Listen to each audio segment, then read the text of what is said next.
All right, live from the S.STREET Media headquarters in New York, brings you another episode of the Real Leel Show. We are back here on S.STREET Media after a couple months, and there's been a lot of stuff that happened since I've been gone, and there's a saying that goes, you don't know what you have until it's gone. Well, guess what, ladies and gentlemen, I am back, and I am back for another episode, doing what I do best, which is keep it real and give my takes on the latest news going on in the world of sports and pop culture. So before I get into anything, I need y'all to hit some, subscribe buttons and some follows. Let's start off with S.STREET Media. Definitely follow them on Instagram, S.STREET Media. Same thing on YouTube. Definitely give them a subscribe and a follow. Then my channel at Real Leel TV. Once again, Real Leel TV, REALLEEL TV. So I'm gonna start off with this before I get into every other stuff. Start off with this, my intro. With Mike Trout, we gonna do something different. We're gonna talk some baseball right now. Mike Trout is finalizing a 12-year, $430 million contract with the Angels. I mean, $430 million. Money that a lot of people would never see in the duration of their life. The only chance they would get on is seeing it is on TV. Or when, somebody's playing the lottery and the lottery numbers come around.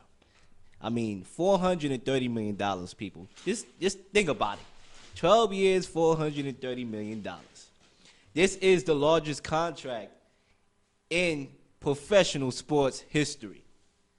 All right? And I'm going to get into it. I mean, this guy, he's one of the best baseball players ever. All right? Nobody has started his career on the same pedestal as he had. I mean, he's having better numbers than Babe Ruth. I mean, guys that you just, automatically think, oh, yeah, he was the GOAT when it came to baseball off the top of your dome. I mean, he's surpassing these cats.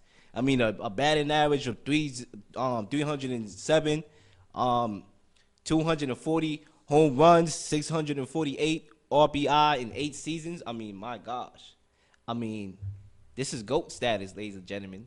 I could have walked in here with a Billy Goat to open up this show, and I'm not a big fan of offering large contracts. Y'all know that. If y'all tune into my shows, the Real Leel Show, In the Huddle Sports Radio Show, you know that I am not a believer in giving a player from any sport a 10-year plus contract.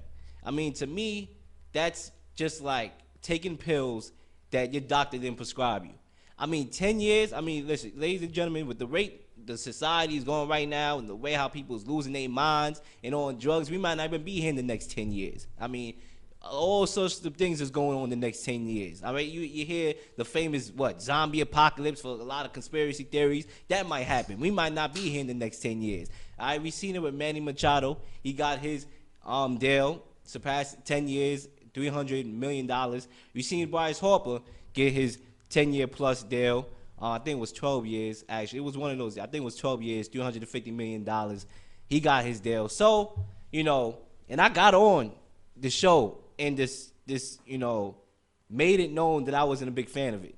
But since this guy is the best player in the league, might go down as the best player ever, I mean, you got to feed the guy. I mean, Bryce Harper and Manny Machado can't be, their performance can't be lower than this guy and get the big payday. I mean, so Manny Machado and Bryce Harper got $300+ million.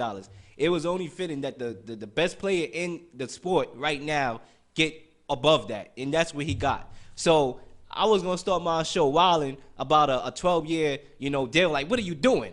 But at the same time, it's something that the Angels had to do, because at the end of the day, when somebody step up, guess what? You can't step back. You got to step up too, and you got to surpass the person. That's just the reality of life. So that's what it is. Now with the Yankees, dealing with Aaron Judge, I don't think, he's going to surpass $400 million. I mean, let's be honest. Sometimes we got to come to being realistic. You know what I'm saying? We know we want these guys. These guys want these big paydays, which I'm going to get into later. Le'Veon Bell wanting the big payday. Antonio Brown wanting the big payday. Even in pop culture, Monique, her battles with Netflix wanting the big payday. I'm not going to sit here and tell anybody what they're worth. Everybody knows and feels what they are worth. But sometimes there is something called being realistic, ladies and gentlemen. And that's what these people have to do. They have to be realistic at times. You know what I'm saying?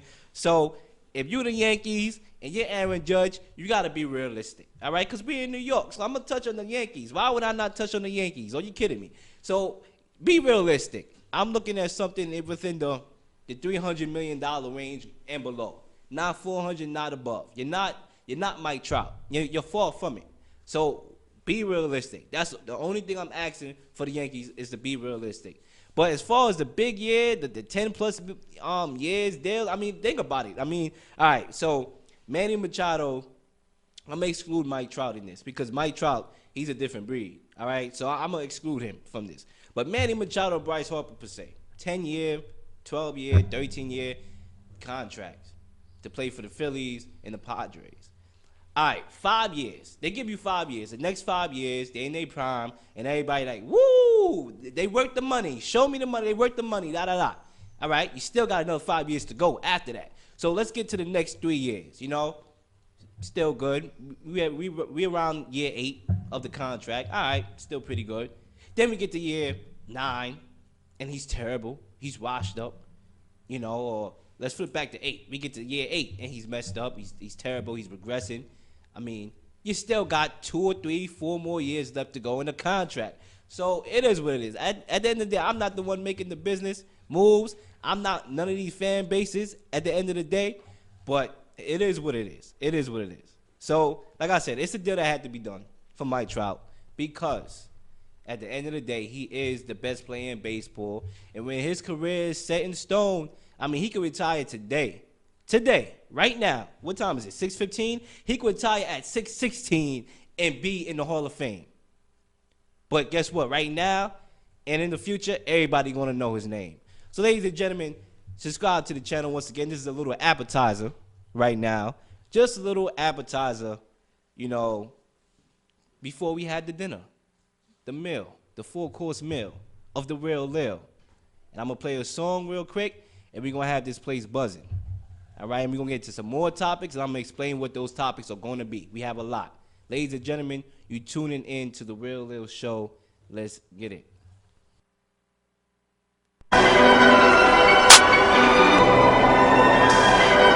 Trying not to turn up, man. Trying to calm down, got to. I just can't sometimes. Feel like I'm Pablo, feel like Escobar. Feel like a Chapo, if they went too far. Feel like I'm Tony, my friends let me scar. Let me win no heart, let me win no heart. Feel like I'm Pablo, feel like Escobar. Feel like a Chapo, if they went too far. Feel like I'm Tony, my friends let me scar. Let me win no heart, let me win no heart. Let me win no heart, I just play my part.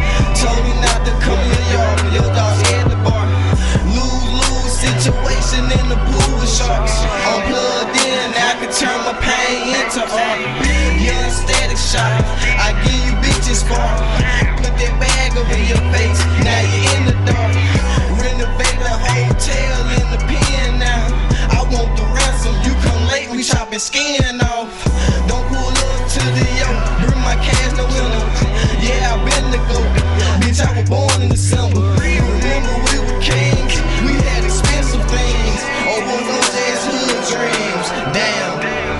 Feel like I'm Pablo, feel like Escobar. Feel like a Chapo, if they went too far.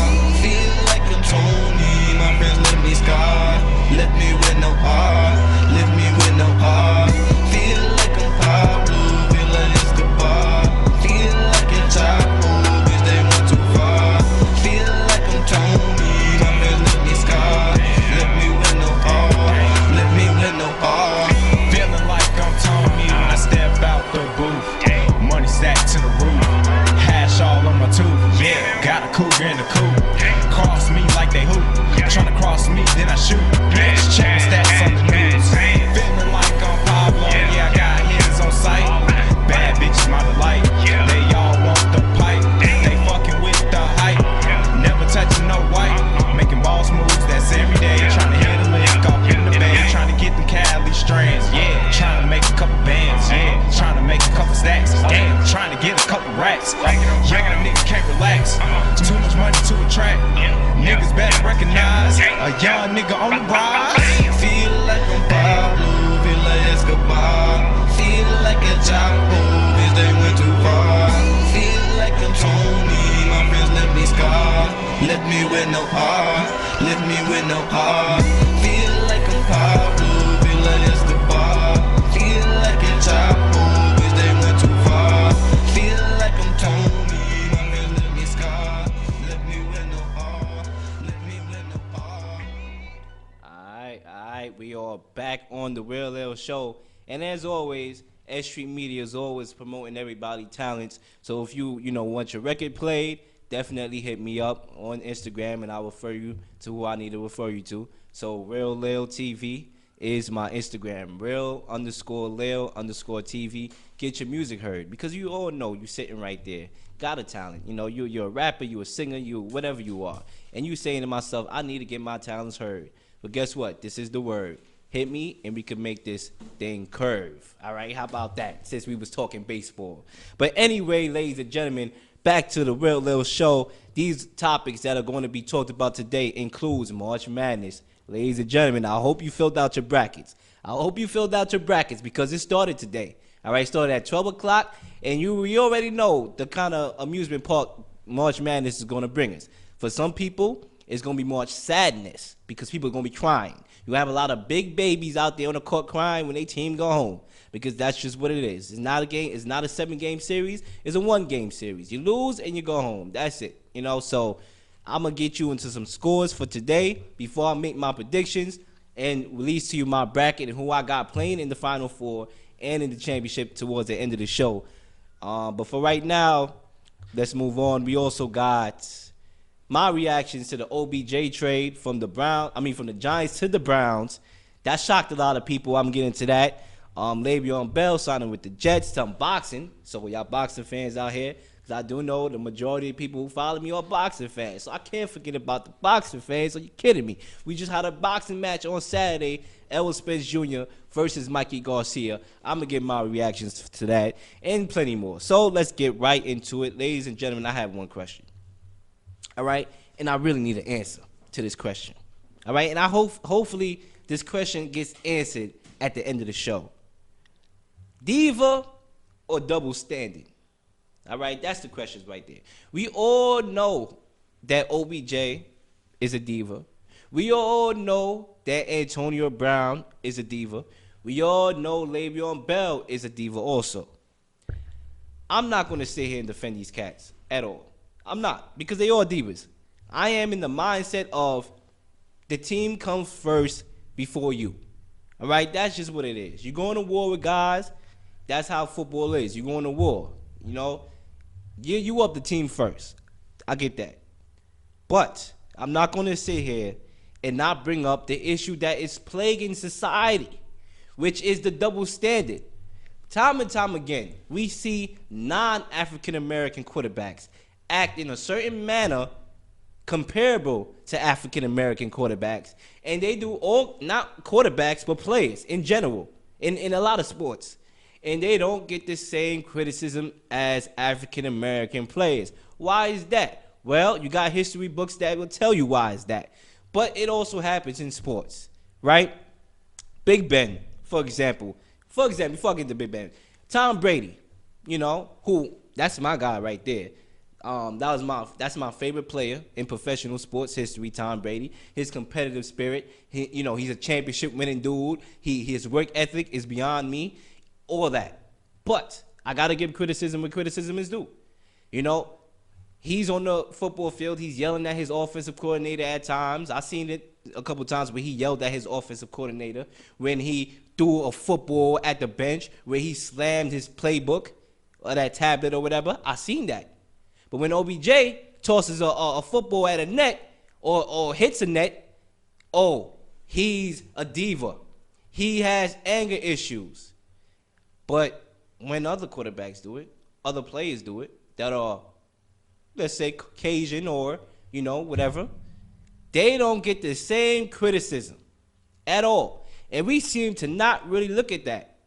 This is the Real Leel Show. So I'm going to look at it. Big Ben from the Pittsburgh Steelers called out his teammates in press conferences. I mean, literally publicly called out his teammates. There was talk that a teammate said that he fumbled the football on a play purposely because his offensive coordinator Todd Haley wanted him to run a play that he didn't want him to run, and he fumbled it on purpose. You have Le'Veon Bell that just came out last night saying that this guy is not a good teammate. You have players, Antonio Brown in particular, that said he has that slave master mentality. But why is nobody criticizing Big Ben like that? This guy has had allegations in the past of sexual misconduct, but yet he's a saint. He's a saint. He could be a daggone pastor. And I don't understand that at all. Ladies and gentlemen, we have to hold the whole world accountable for the actions, not just a specific group. So for those of y'all who saying, you know, the Giants, congratulations, I'm happy. I'm a Giants fan again. We made the right decision. We got rid of a diva. Excuse me. There's divas, as far as I'm concerned, all over the goddamn world. Because this is America. This is the age of clout. This is the age of social media. They all over. It's like a plague society full of divas. Look at me. I'm flashing money. All this. So technically, there is divas all over. So for those of y'all Giants fans and y'all Steelers fans that are happy that Antonio Brown is gone because you consider them a liability, OBJ is gone because you consider him a liability because his actions. Technically, what has OBJ done wrong? Yes, I know he was on a boat partying on a yacht in Miami before a playoff game. That was where I could criticize him the most, when he dropped a couple passes in the playoffs. The one time the Giants went to the playoffs when he was there. One time, mind you. And then on top of that, all he did was express his desire of the game. You know, yeah, he hit a net. Okay, the net hit him back. Karma did his justice. Okay, what's going on?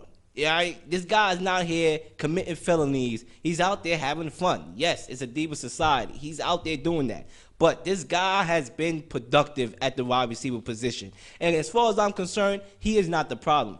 Ladies and gentlemen, if Tom Coughlin and the coaching staff had handled him better when he got into the league, instead of letting him do what the hell he wanted to do, you wouldn't have this issue. You think for 1 second OBJ could be on the Patriots with Bill Belichick, the GOAT of a coach, and act that same way? Hell no. His behind probably would have got shipped out of Foxborough. So let's address the real elephant in the room.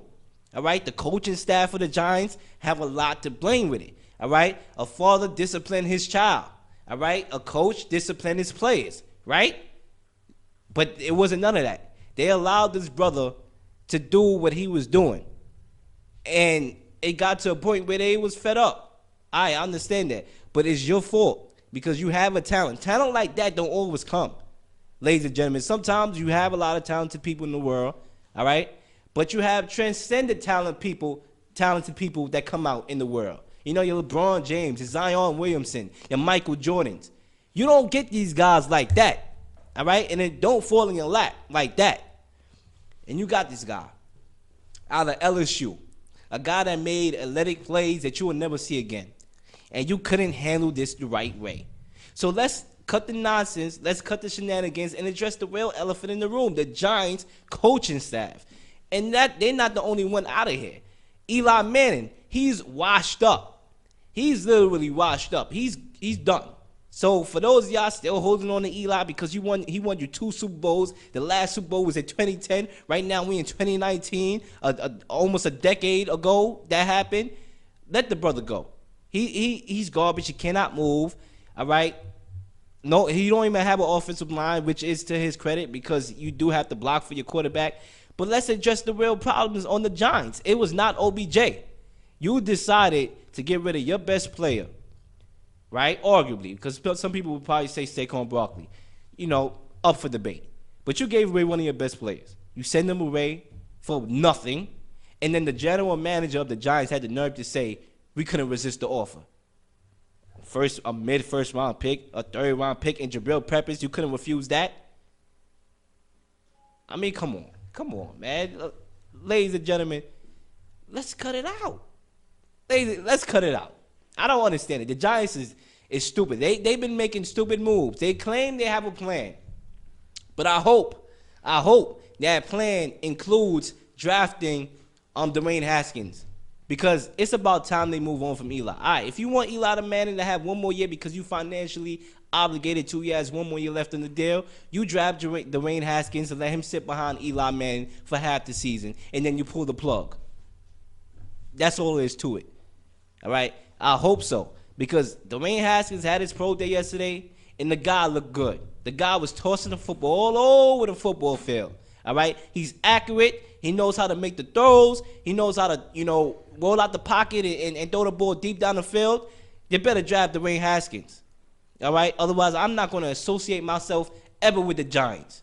I don't care. All right? First of all, I'm not a Giants fan right now. I have family that is. All right? But because they're in New York and I reside in New York, I still have mutual respect. But if they don't draft Dwayne Haskins and they basically let OBJ go for nothing, they don't make use of the picks that they got in the draft, then I'm not associating myself with the Giants. As far as I'm concerned, they in Jersey. They stadium is in Jersey. So technically, they New Jersey Giants, not New York Giants. If we want to be geographically accurate here, and that's what I got to say. But with Le'Veon Bell now going to the Jets, it's a good move for the Jets. You got a young quarterback in Sam Darnold, who obviously is a young quarterback. He showed me a lot last year. I was impressed. Obviously the Jets is not a pretty good team, but I was impressed with the flashes that I see from Sam Darnold. Now you got Le'Veon Bell, a guy that can get you 4 yards a carry. Think about that. Yes, I wasn't the biggest fan of the pickup for a lot of teams, but for the Jets it worked.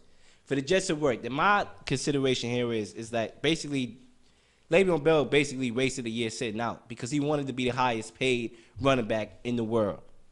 And he was already the highest paid running back. He wanted more money. That's the thing when I started the show. Being realistic. And he sat out a full year and basically getting less now. And I had people that argue with me saying, well, he's on the Jets. It's a big market. I mean, that's something. Okay. All right. So he sat out a full year to be on a big market. People saying, oh, it's Jersey. He don't got to pay taxes. So you mean to tell me the brother sat out the whole year just because he don't want to pay taxes? What is he, Wesley Snipes? Come on. I mean, you got to come to me better with that. You racing the whole year of your NFL career to not pay taxes? Please. Save that for the birds, ladies and gentlemen. Save it for the birds. I ain't buying it and I ain't selling it. Please. All right? But Le'Veon Bell in the interview yesterday, he had a lot of criticism for Big Ben. And that's the thing that I'm saying. He doesn't get the criticism that he fully deserves, Big Ben, because he is not a leader. Just because your offensive line is willing to defend you don't mean you're a leader to everybody else. All right? Just because you want to lead certain people and you don't want to lead the rest of the group doesn't make you a leader. Ladies and gentlemen, come on. But that's what I got to say about Le'Veon Bell and OBJ. Obviously, these trades happened last week, but I didn't get to talk about it. So, I wanted to dust up on that real quickly, and we're going to move on. But before we move on, I forgot to touch on this. The Browns, from the Browns' perspective, they're getting OBJ. They're getting a hungry OBJ. Obviously, sometimes you get overlooked. In this world, you have to have patience. Patience is the key. You want to be successful, you got to be patient. We in a I want it now type of generation. It's understandable. Sometimes you have to work with certain characters. You have to work with certain people because some people have potential. It's not there yet. And it's something that's guarding that potential of getting there. So you have to work with them. And it shows that sometimes when you are patient with these players, they could blow up. And if you're not patient with them, they will blow up. They will be who you thought they would have been, and they will come back and eat you alive for dinner in your dreams. All right? That's just what it is. We've seen it with, let's go to basketball. We see it with D'Angelo Russell. That's a prime example.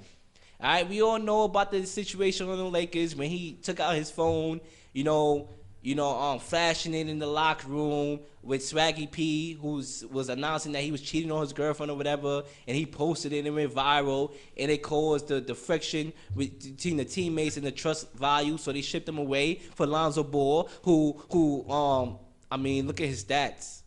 It's terrible. It's terrible for that. It's terrible for that caliber player. All right, for that person that we thought was gonna be the next Steph Curry, I'll say. He has potential, but I'm not seeing that full potential right now. But they moved on from Russell. And what Russell's doing right now? Oh, last time I checked, he just played in the All-Star game. Oh, my God. Where was Lonzo Ball? He was watching the All-Star game. You see how life works? Do you see how life works? I'm pretty sure, right, in the future, when I become this $50 million radio personality, let's say that, right?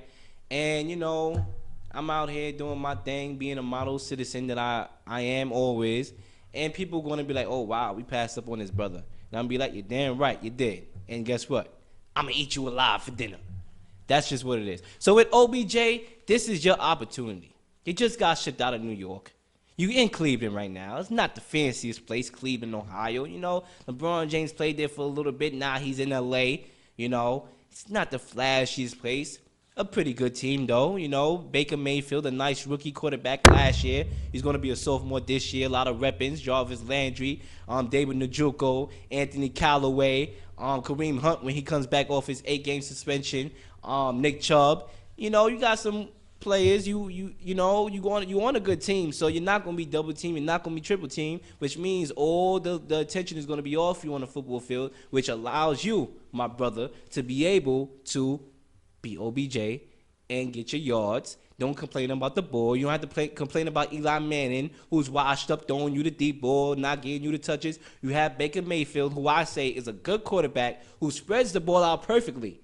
There were some games where I seen all the wide receivers in double figures as far as catches. He spreads the ball out perfectly. You're going to be able to get your touches. Now, it's up to you to tone the divaness, you know, because that is a problem. I was trying my best to defend you, but you are a diva. You got to turn it down, get to work. You're in Cleveland right now. You just got traded, and your mindset should be first. Before you start making out, you know, outrageous financial demands, your job, your goal should be to get on the football field, all right, continue to work, and make the Giants forget about you. Not forget about you. Make the Giants regret. Eat the Giants alive for dinner. That's what you have to do. And once you do that, the world is yours. I mean, that's just what it is. The Browns, they're going to be in good position. I still think the Steelers is going to win the division when it's all said and done, because sometimes the team on paper, the best team on paper is not always the team that wins. This is a lot of faces, a lot of hungry guys that's going to want the ball, and they're young. They just came. They were 0-16 2 seasons ago. They were 7-9 last season. So you're not going to tell me a team is going to be 0-16, 7-9, and then turn around and win a Super Bowl the next year after. No. Pump the brakes. It's a process. Trust the process at that. But ladies and gentlemen, moving on to the next topic that I got here, and it's time to get into some LeBron James. LeBron James. Oh, Lord. LeBron James. I mean, this is a walking head. He's a walking headline. That's what I'm going to say. LeBron, I got to take off my jacket for this. This guy's a walking headline.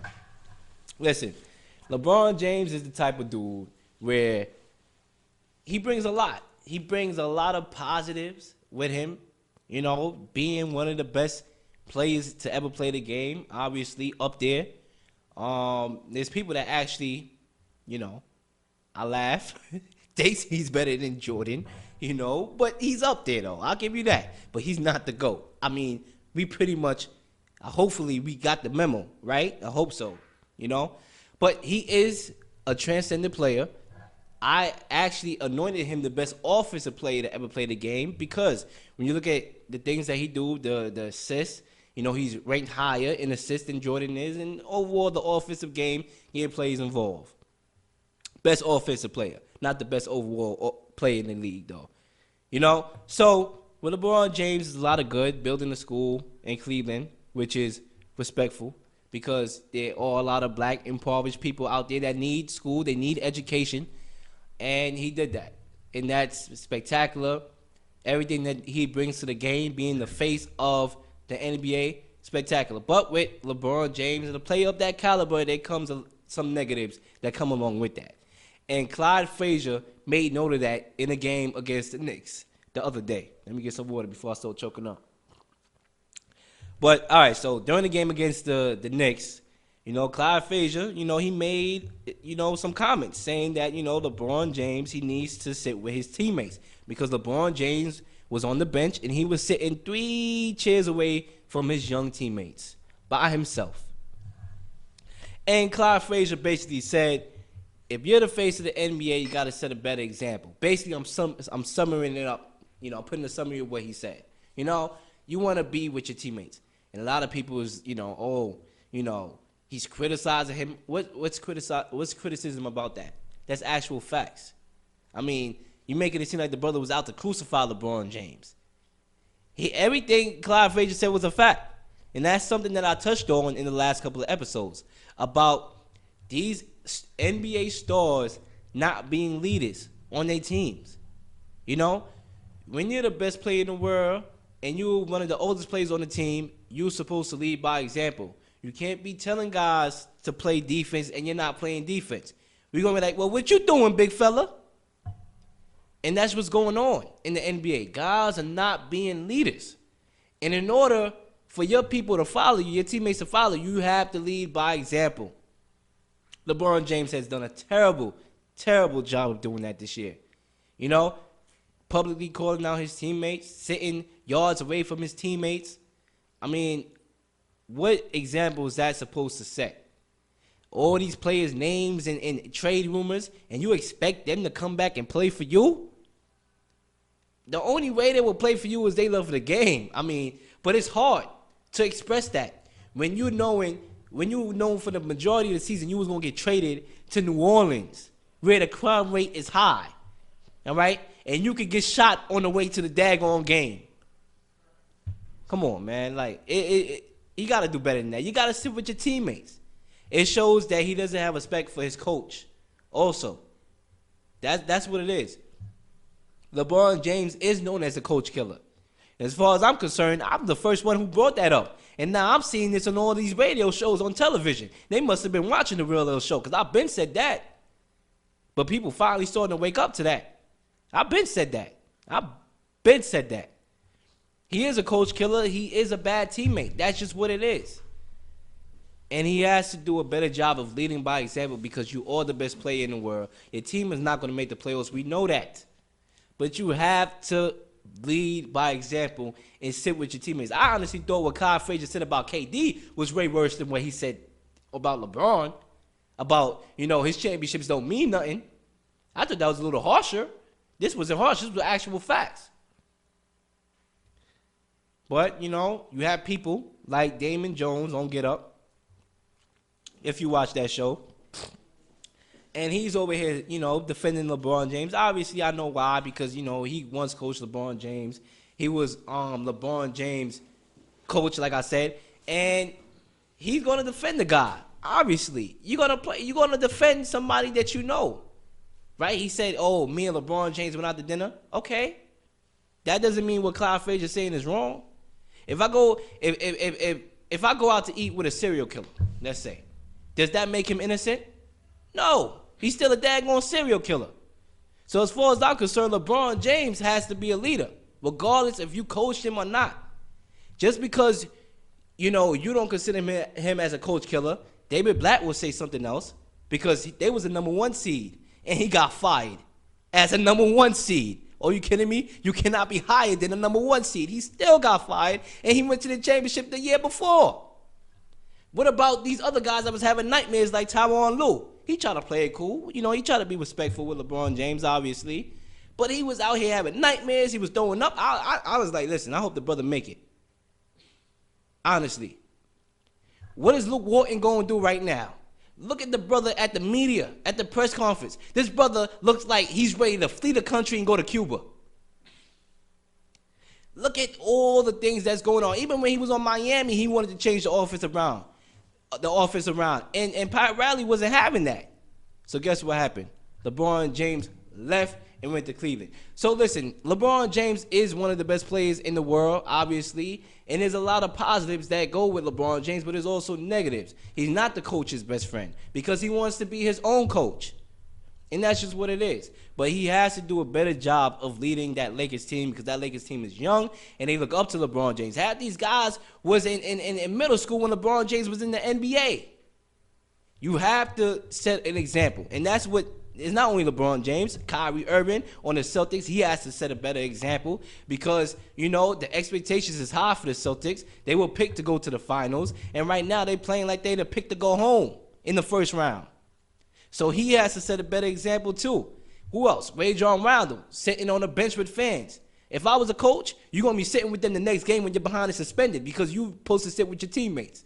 He got to set a better example. All these guys out here, even in football, Big Ben, he's the quarterback of the Steelers. People criticizing him. He got to set a better example. OBJ, Antonio Brown, the two divas, they got to set a better example. It's all around, ladies and gentlemen. This is the era of clout. This is the era of social media, and these players, they have to adapt and know that, all right, yes, you got to follow it, but you got to put that to the side. You have to put that to the side and do what you got to do. Do what you're getting paid to do at that. And that's just what it's going to be.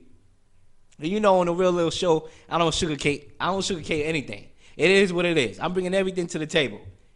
But one thing I want to touch on is D'Angelo Russell. This is the guy. See, everything is tying together with what I'm talking about. You know, the divas that we tend to give up on, D'Angelo Russell was a guy that the Lakers gave up on. And like I said previously, he's showing the Lakers that they should have kept on to him and they should have worked with the brother. He's a prime example. Made the All-Star game this year. We already know about his situation in LA and why he got traded because of the cell phone social media incident. But now the brother is working hard. The brother is putting basketball first, and it shows. He put up 27 points in the fourth quarter 2 games ago, finished with 44 points to bring his team back from a 25-point deficit in the fourth quarter. I mean, come on. That's guys like that. You know, it's not always about how you start. It's about how you finish. And right now, this guy looking like he's trying to finish on top. All right, he's better than Lonzo Ball. The last time I was here on S.STREET Media and I touched on it, I said maybe better than Lonzo Ball. But now I correct myself a couple months later and said that he is better than Lonzo Ball because Lonzo Ball still have a lot to show me. D'Angelo Russell is the truth, ladies and gentlemen.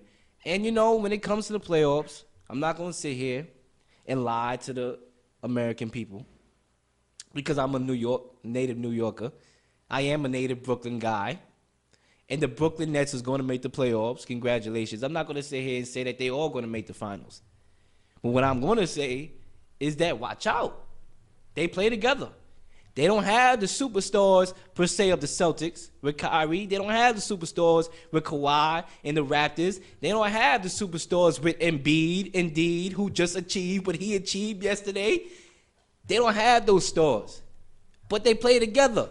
Something that the Lakers is not doing, and that's why the Lakers is not making the playoffs. With LeBron James as their leader. Look at the difference, ladies and gentlemen. The Nets don't have the players, but they play together. Those guys, Spencer Dinwiddie and Jared Dudley and all these cats and the Russell, they play together and they having fun playing together. That's a team that can make the playoffs. And as far as I'm concerned, if I'm a free agent, if I was a free agent, I'll be looking at the Nets like, I'll give the Nets the eye. Like, I see you. I see you. I might be over there. Because Brooklyn, we go hard. And that's something you don't see with the Knicks. Obviously, the Knicks, they have a lot to do. I mean, it's been a long time with the Knicks. It's been damn near 40 years. I mean, I don't think it took Noah to build the ark that long. But it's coming together, hopefully. Hopefully. I mean, we literally traded the unicorn out for some picks, which is a gamble, which I think we, you know, in time will tell if that will work out or not. It's basically like going to Vegas, you're gambling. And, you know when you go to Vegas, it's either you coming home rich or you coming home with no clothes on. And that's what the Knicks is doing. They know they either coming back rich with KD and Kyrie through free agency 2019, or they're going to be the laughing stock of the league in sports history. So it's a risk they have to take. But the Nets is in good position. The Clippers in good position. And these are two teams that is under, the Clippers is under the Lakers. The Nets is under the Knicks. But these two big main franchises seem to be under as far as the closest to defeat that curse that is roaming around here with them not making the finals in a long time.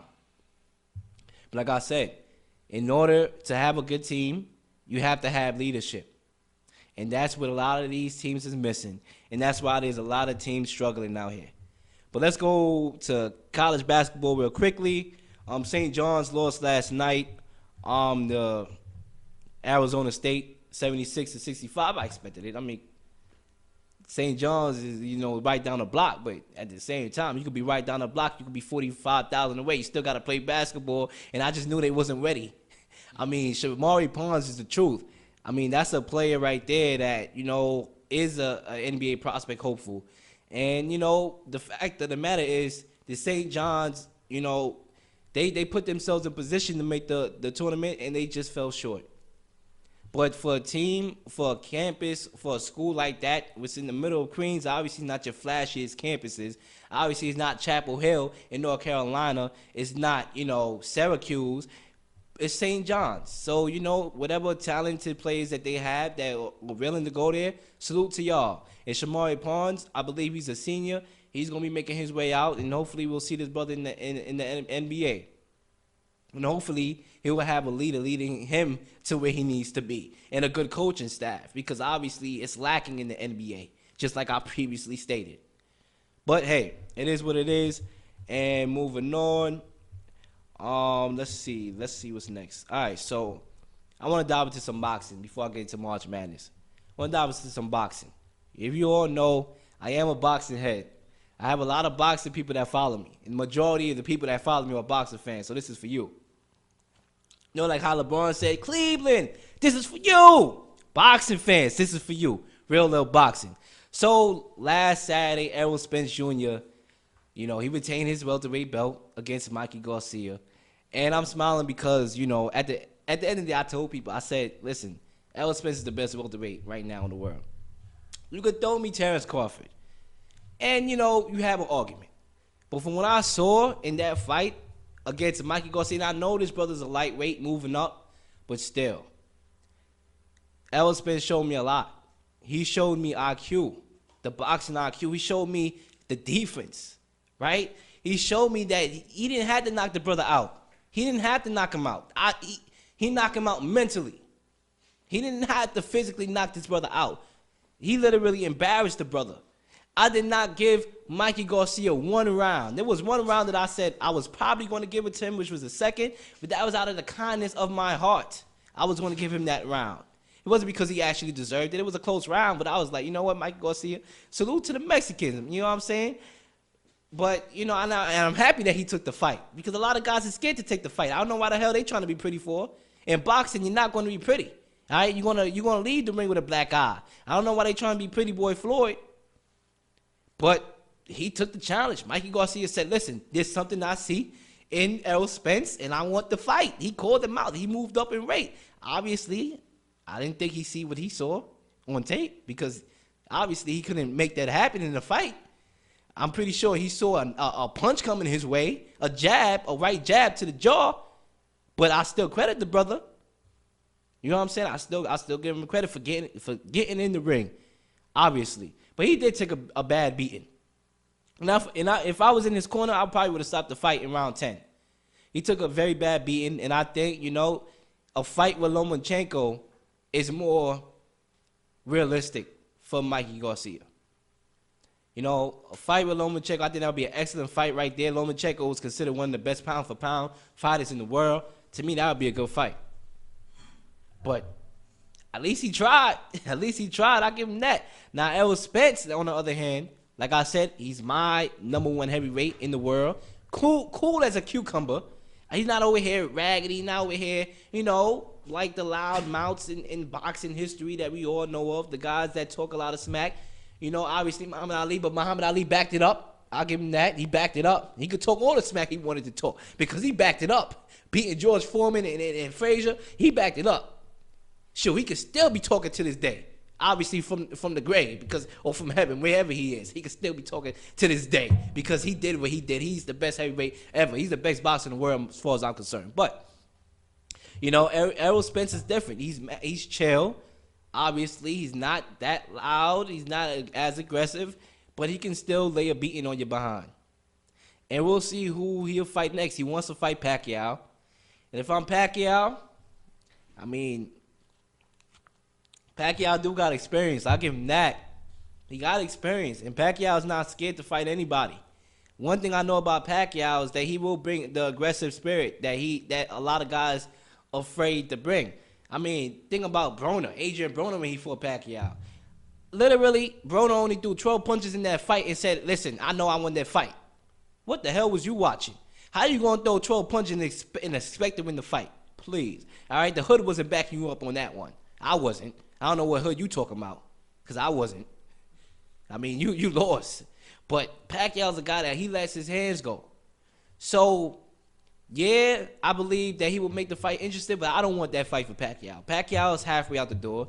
Obviously, he's going to retire soon. So you want to be, why fight the best in the division when you out the door? Maybe it looks good. Maybe it's a big payday because we all know Pacquiao can sell out. And I guess Spence wants that fight because it's a sellout fight. And, it will get him the large audiences, but still. If you Manny Pacquiao, I'll say Sean Porter, Danny Garcia is more realistic. Keith Thurman is more realistic. I don't want that fight for Pacquiao. But if Pacquiao take it, hey, we'll see. The experience, that could come into play. But Errol Spence, this dude is a bad guy, man. He's a bad guy. It's somebody that you do not want to see if you're a boxer. But Sean Porter, hopefully we'll get that fight. That's a fight that I want to see. Sean Porter and Errol Spence. To me, Sean Porter, he is that bull. He's a bull. You know what I'm saying? I didn't like the fight that he fought, the last fight against Ugas. Even though I thought Porter won, a lot of people thought Ugas won. I thought Porter won because he had the belt and Ugas was doing a lot of showboating in those championship rounds instead of actually taking it to Porter. I like the way how he switched up his fighting skills.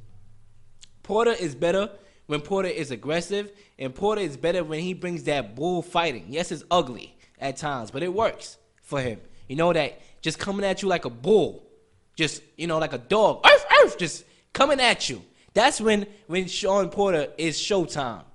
So I want to see him versus Errol Spence. Obviously, I think Errol Spence will be the favorite to win that fight, but, don't underestimate Sean Porter when he brings that aggressiveness that he brought against Keith Thurman, and why I thought he beat Keith Thurman, even though the judges gave it to Keith Thurman. We'll see. But, like I said, Sean Porter, Errol Spence, that's the fight I want to see. But if it's Pacquiao and Errol Spence, I won't be mad if that is the case. Now, also, May 18th, you have Dominique Brazil, who will be fighting Deontay Wilder. And there's a lot of animosity between the two cats. A lot.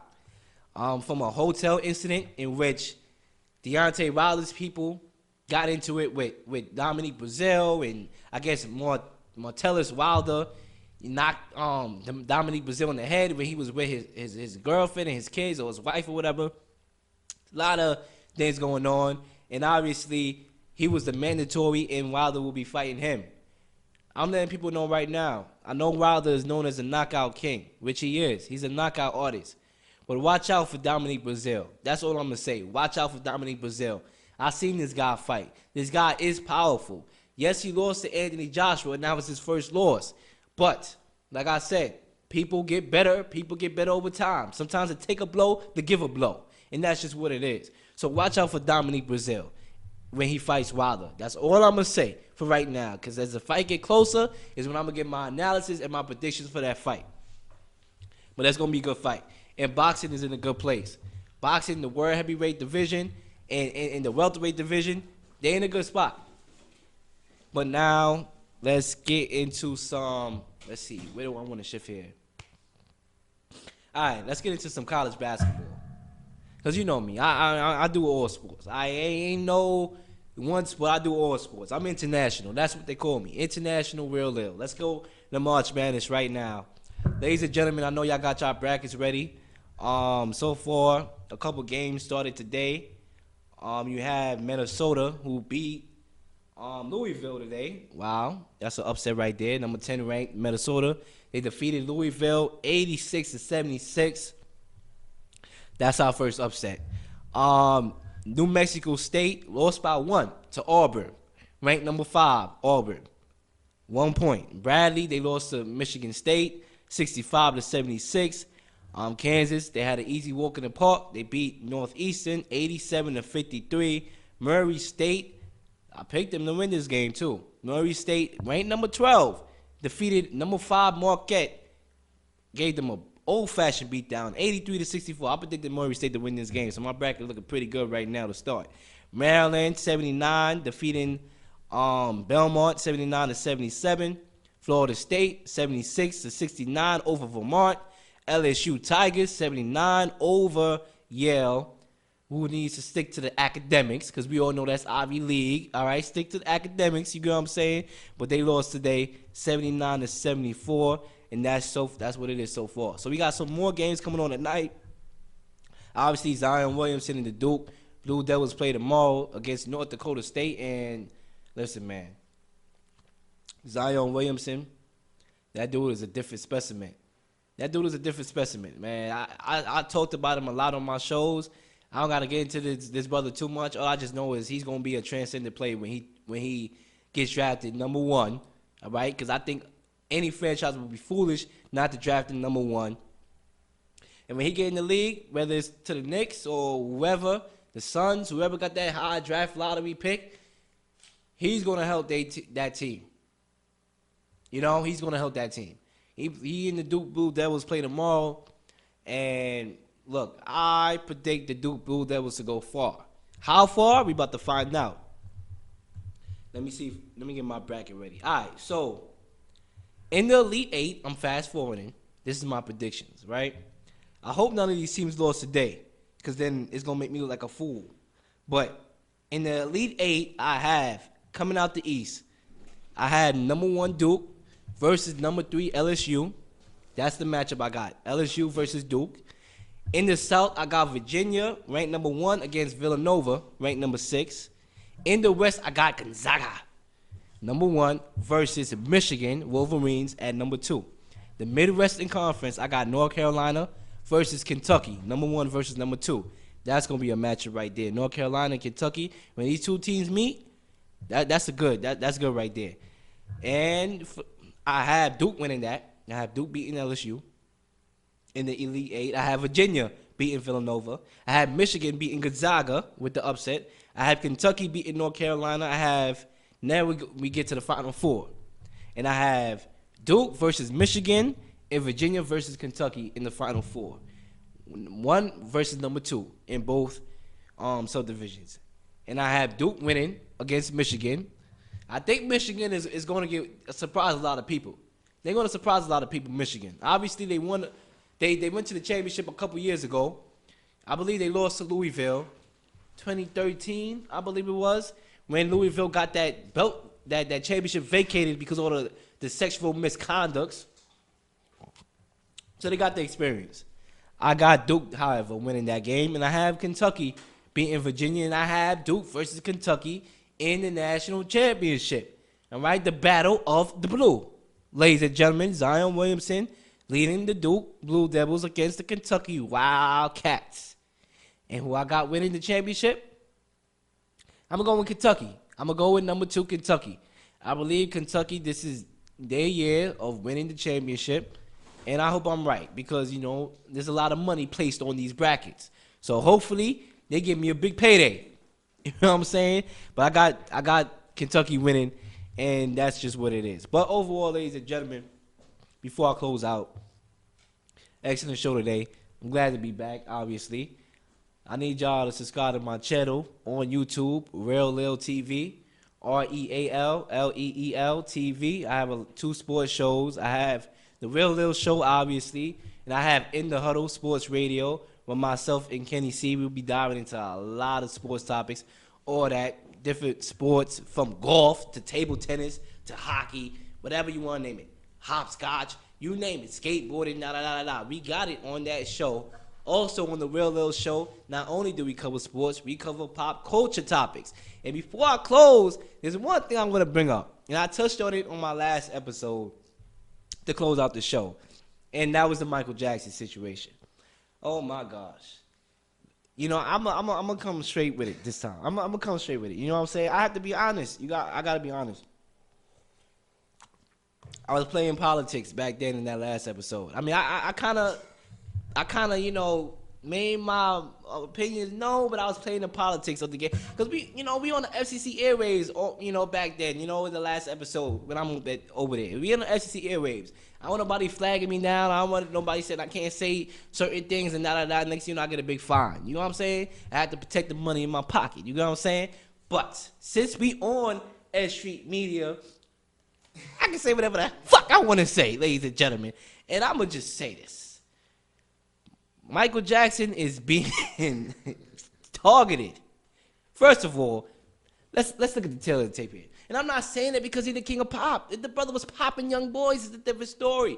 But when the FBI is investigating you for 10 years, trying to get all sorts of dirt on you, and they can't do it, you have fathers committing suicide saying that I lied because I wanted to get paid.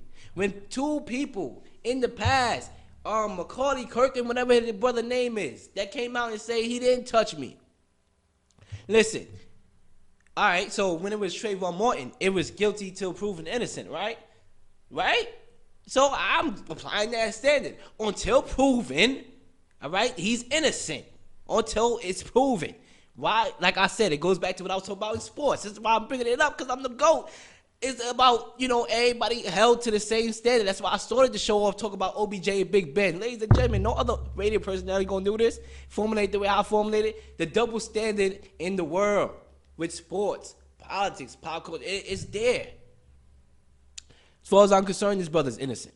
All right? And that's just what it is. Listen, we already know R. Kelly not innocent. That's a whole different story. That brother got a mental problem. That brother out here got a mental problem. He got to go. I could just look at, when I saw that interview with Gayle King, I was like, listen, that's how I look when I lie. That's how I look when I lie. He lying. He need to get locked up. Michael Jackson, obviously, there is questionable things, right? I know. Having kids around you a lot, should have been somebody in his ear telling him like, yo, listen, man, you might get in trouble. You never know what could happen. Somebody might, try to get money out of you. You Michael Jackson. You own Sony. You own this and then. You own the Beatles. You own all those catalogs that you own. Somebody could come after you. Somebody should have told him that. Somebody probably did. But who knows? We all know the brother didn't have a childhood. His childhood was an adulthood because he was out here in the Jackson 5. So while a lot of childs is out here playing with Teletubbies and playing with toys and going to Toys R Us, Mommy, can I go to Toys R Us? He was out here, singing the song, man. Baby girl, you are my world.